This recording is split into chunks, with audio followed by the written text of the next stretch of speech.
Have you been feeling off? Well, it might actually be your hormones. From fatigue to mood swings and to weight gain, hormonal imbalances can wreak havoc on your life. So, we're going to talk about how to detect them and then bring your body back into balance. We're going to talk about the top 5 hormone imbalances in women. And by the way, my name is Dr. Lori Marvis. I'm a board certified family and lifestyle medicine physician with a couple of decades under my belt of taking care of patients. So, also, if you're new to the community, please click the link below and join our YouTube, subscribe, or if you like, you can even join our newsletters. Also, link down below in the description. So, let's get started. If you've been feeling tired, moody, or just not yourself lately, you might chalk it up to stress or a busy lifestyle. But what if the culprit was something a little bit deeper, right? Something invisible, but incredibly powerful. Hormonal imbalances affect millions of women worldwide, often leaving them frustrated and unsure of what's wrong. I have been diagnosed with Hashimoto's since the age of 25 when I gave birth to my second of my 3 children. And as a really quite an interesting story, especially even when I went plant-based and some stuff. So I'll have to share a thyroid story with you sometime. But first of all, let's talk about you. So whether you're struggling with irregular periods or unexplained weight gain, maybe just overwhelming fatigue, that was one of my first symptoms. Your hormones can be way out of sync, right? So, but there's good news, right? So once you understand kind of the general high level signs and symptoms, you can definitely take actionable steps to restore balance and feel like yourself again. Number one is estrogen balance. Really, this is the queen bee gone rogue type thing. So, estrogen is often called the queen of female hormones because it regulates everything from your menstrual cycle to your bone density. But too much or too little estrogen can really throw your body into chaos. So, the high estrogen symptoms include heavy periods, bloating, mood swings, weight gain, especially around the hips and thighs, breast tenderness. Those are really the hallmarks of high estrogen, also known as estrogen dominance. Then there's low estrogen symptoms, right? Vaginal dryness, night sweats, hot sweats, irregular periods, low libido, joint pains, mood dips really indicate that craziness, fluctuation of perimenopause, menopause, when you have this huge drop in estrogen. And then, well, how do you fix it? Well, first of all, high levels of estrogen can be managed with a diet rich in what we call cruciferous vegetables, think broccoli. And there's a few other supplements, but for now, let's focus on these lifestyle interventions or prescribed medications. But for low estrogen, menopausal hormone therapy could be indicated, and most women actually could benefit from this. But you can also incorporate phytoestrogens from things like soy foods or ground flaxseed, things like that to actually help rebalance your levels. Number 2 is progesterone deficiency, right? This kind of the silent saboteur of sleep and serenity. I have another video on progesterone and helping with sleep. But progesterone may not get as much as attention of estrogen, but it really does play a vital role in keeping you calm, balanced, and really well rested. Low progesterone is often the silent culprit behind the mood swings, the anxiety, and the sleepless nights. When I started menopausal hormone therapy, which is estradiol and progesterone, because I do have a uterus still, I didn't realize how actually my sleep had been affected by perimenopause. I'll be 54 later this month, and I was shocked. And now I sleep like a log. It's fantastic. I was like, where were you my whole life? I slept better before, but this was quite remarkable. But anyway, so what are the symptoms? Basically, you get anxiety, irregular periods, difficulty sleeping, mood swings, and even some infertility issues. Again, causes include chronic stress, perimenopause, thyroid issues can also deplete progesterone levels. And again, that chronic stress piece, I really want to emphasize that actually has the physiologic effects of increasing cortisol because it kind of steals away from the production of progesterone. So increases cortisol, there you go. Then you just feel horrible. Anyway, but it can cause a roller coaster of emotions and physical symptoms. So how do you fix this?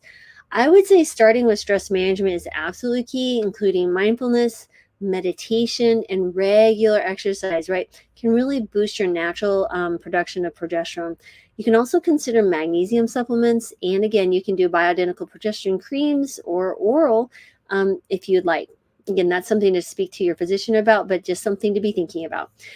3 is testosterone imbalance, right? This is not just a man's problem. So when you think of testosterone, you might be thinking about athletes or bodybuilders, but this is hormone at a much slower scale, is also critical for women, but it's involved in maintaining muscle mass, libido, and even mental clarity. So when you have too much testosterone, you might see acne, facial hair growth, hair thinning on the scalp, irregular periods, infertility. Think about things like PCOS, which is polycystic ovarian syndrome. But not everybody with PCOS will have high testosterone. I'm just saying that's one of the more common indicators that you might be looking into if you find that you have higher testosterone or those symptoms. Low testosterone is low libido, difficulty in maintaining muscle mass, depression, extreme fatigue. This can worsen as you get aging. And the typical guidelines right now are if you were diagnosed with hyposexual disorder, that would be an indication for a very small amount of testosterone. Women typically only need 1/10 the amount that men require. And at that point, you definitely will need to be speaking to a physician. But how do you fix this? If you have high testosterone, you really want to focus in on the insulin resistance piece. I have an entire insulin resistance course on the drmarvis.com website.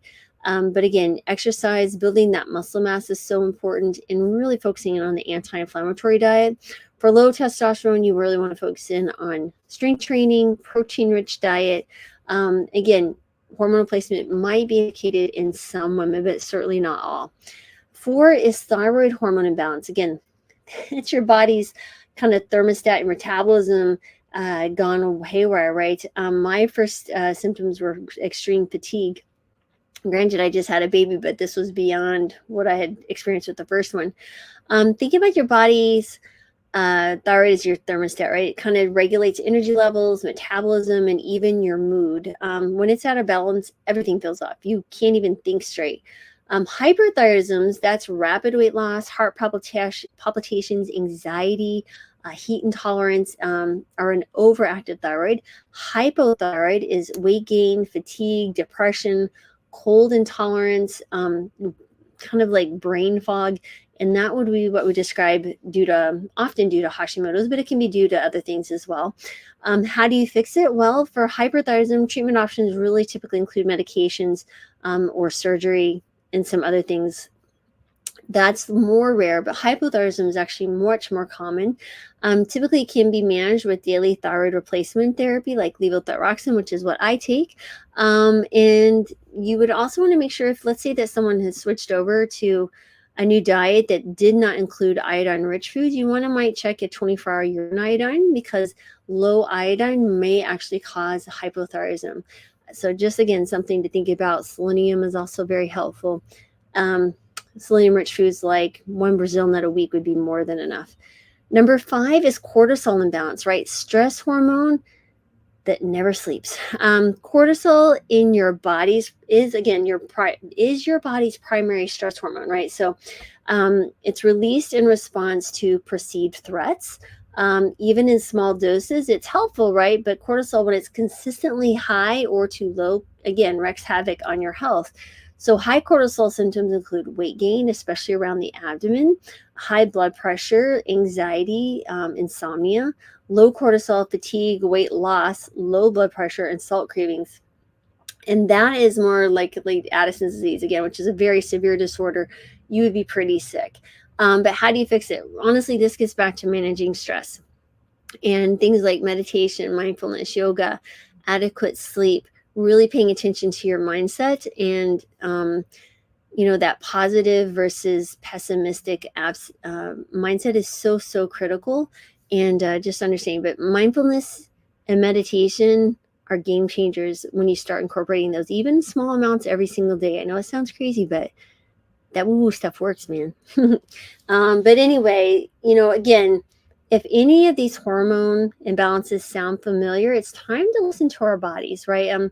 Identifying and correcting your hormone balance can dramatically improve your quality of life, whether it's through lifestyle changes, which you should be your first thing you should be doing, sometimes supplements, or medical interventions. But again, you really want to speak to someone who can be very helpful. And by the way, keep an eye out for soon, later this week, we're going to be launching my master menopause and feel fabulous course. Oh my gosh, it's almost a 200-page ebook course and 1 full year of meeting with me in a group twice a month. And you also get all sorts of wonderful bonuses: cholesterol lowering protocol, my osteoporosis ebook. You get grocery lists. You get a meal plan. Again, all launching this coming later this week. So keep an eye out for it. So if you haven't subscribed or signed up for the newsletter, you will be the first place that you'll hear about it. And I would definitely encourage you to do that now. So thanks everyone for watching. As always, I'm sending you joy, gratitude, love, and healing, because we all need more of that in our lives and this world. So take care.